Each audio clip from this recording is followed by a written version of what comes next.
This is AS Stats. We're on Unit 5, the binomial distribution, and we're still really in just 5.2 and trying to introduce the binomial distribution. So we're going to step away from that for a wee minute and take a wee look at a dice and rolling a dice. Consider a fair cubic dice being rolled 3 times, and that the random variables, you would met that there in 5.1, x represents the number of 6s obtained.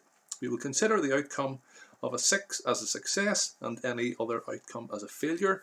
The probabilities are as follows. So what is the probability of x equal to 0? What does that mean? That means rolling no 6s. So probability of not a 6, remember the wee line above it means not, followed by not a 6, followed by not a 6. Probability of not getting a 6 is obviously 5/6 times 5/6 times 5/6. We won't need to work it out. Hope you know your cubed numbers anyway, but that's 5/6 cubed. Work it around. Next one then is if x equals 1. So what's the probability of getting 1 6 whenever you roll 3 dice? Well, there's 3 different ways of doing that. You could get not a 6, not a 6, and a 6. You could get not a 6, a 6, not a 6. You could get a 6, not a 6, not a 6. Probabilities then for those. 5/6 times 5/6 times 1/6.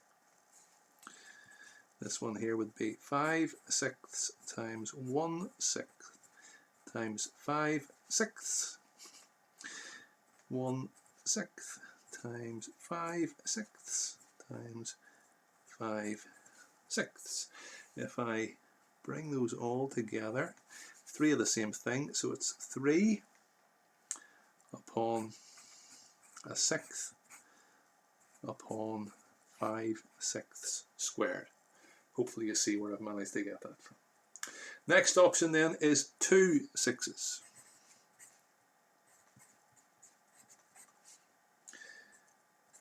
So we'll go for probability, not a 6, then a 6, then a 6.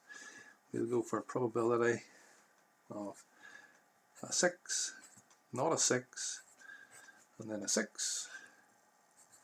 Probability of a 6, not a 6, and then not a 6. Probability of this one then. 5/6 times 1/6 times 1/6. 1/6 times 5/6 times 1/6. 1/6 times 1/6 times 5/6. What does that give us? 3 of the same thing again, so that's 3 upon a 6th squared upon 5/6 to the power of 1. Final option then is rolling 3 6s. So that would be x equal to 3. Only one way of doing that. P6 6 6. And that is a 6th times a 6th times a 6th. And that gives us a 6th all cubed. So those are all our possible options, and we're going to try and relate this somehow then to the binomial and see what I have. So let's look down at the wee table below. It says the probability distribution is for 0 6s, that was 5/6 cubed. For 1 6 we had 3 upon a 6th upon 5/6 squared. For 2 we had a 6th squared upon 5/6, and then a sixth cubed. Incidentally, if you add all of these up, you're going to get a 1, because those are all the possible options. So let's, if we let the probability of success be P and the failure be Q, then P is going to be a sixth. That was a rolling of 6, and Q is going to be 5 sixths.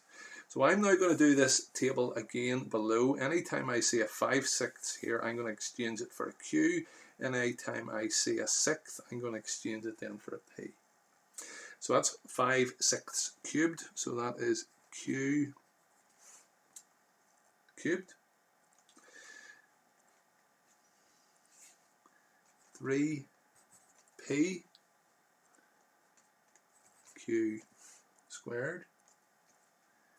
3P squared Q and P cubed. And I hope that you can see the binomial expansion starting to come out of that. That's 1, 3, 3, 1. P to the 0, P to the 1, P to the 2, P to the 3, Q to the 3, Q to the 1, Q to the 2, sorry, Q to the 1, Q to the 0. And that's the same as us multiplying out then P plus Q to the power of 3, effectively because we had 3 rolls of the dice.